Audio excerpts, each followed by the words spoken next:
Hi friends, welcome to my channel. তো মামনির চ্যানেলে সকল বন্ধুদেরকে স্বাগত জানাই।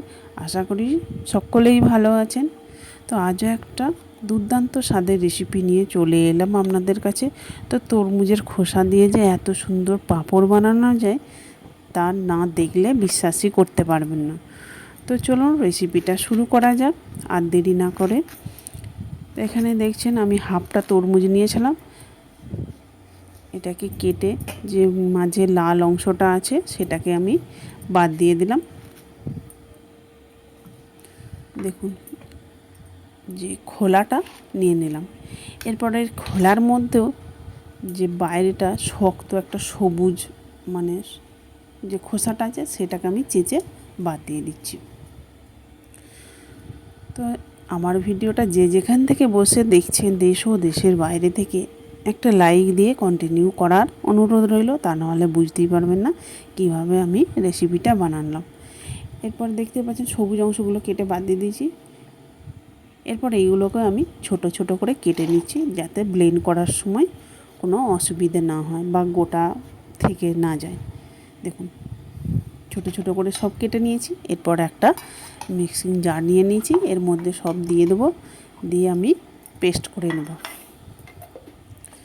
তো দেখুন পেস্ট করা হয়ে গেছে। এরপর একটা পাত্রের উপর ছাঁকনি রেখে দিলাম, তার উপরে এই পেস্টটা ঢেলে দিলাম। হাতের সাহায্যে বেশ ভালোভাবে দেখুন ছেঁকে নিচ্ছি, রসটা নিচেই পড়ে গেছে। আর এরপরে এইগুলোকে আমি ফেলে দেবো। এরপর এর মধ্যে 1 গ্লাস আমি জল দিয়ে দিলাম আর 2 চামচ চালের গুঁড়ো দিলাম। চালের গুঁড়োর পরিবর্তে মানে আপনারা আটাও দিতে পারেন। স্বাদমতো লবণ, 1 চামচ কালো জিরে দিলাম। এরপর ঠান্ডা অবস্থাতেই আমি এটাকে দেখুন বেশ ভালোভাবে মিশিয়ে নিচ্ছি। আবারও 1 কাপের মতো জল দিলাম।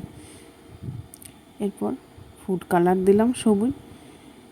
তবে তরমুজের খোসা তো সবুজই হয়, তাই সবুজ কালারটা রাখার জন্য সবুজ কালার দিলাম। তো আপনারা যদি না চায় না দিতে পারেন, অপশনাল।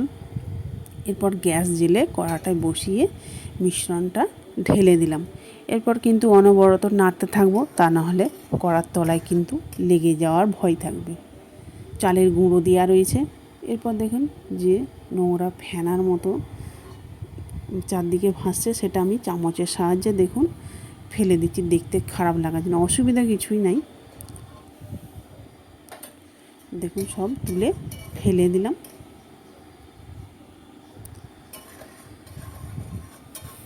তো যারা আমার ইউটিউব চ্যানেলে নতুন বন্ধু আছেন, একটা সাবস্ক্রাইব করে পাশে থাকবেন আর পাশে থাকা বেল বাটনটি অল করে রাখুন, তাহলে আমার নতুন নতুন রেসিপি ছাড়ার সাথে সাথে সবার আগে আপনার কাছে পৌঁছে যাবে।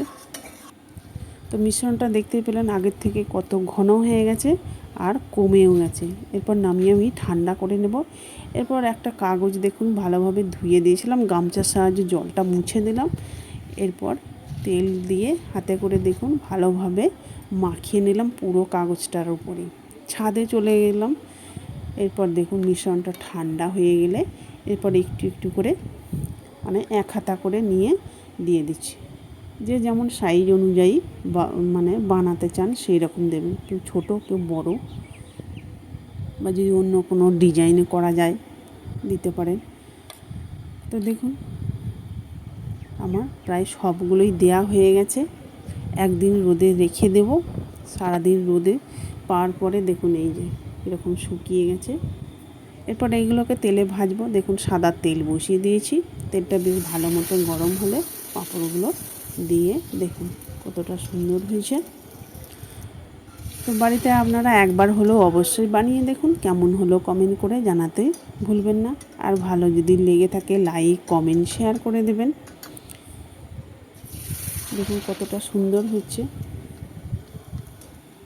তো বাড়িতেই যদি এত সুন্দর বানানো যায় পাঁপড়, তাহলে আর কিনে খাওয়ার দরকার নাই। তো একইভাবে আমার কিন্তু সবগুলোই দেখুন ভাজা হয়ে গেছে। আপনাদেরকে একটা ভেঙেও দেখাচ্ছি, দেখুন কতটা মুচমুচে হয়েছে। দেখতেই পেলেন কতটা সুন্দর মুচমুচে হয়েছে। ভিডিওটা শেষ পর্যন্ত দেখার জন্য ধন্যবাদ।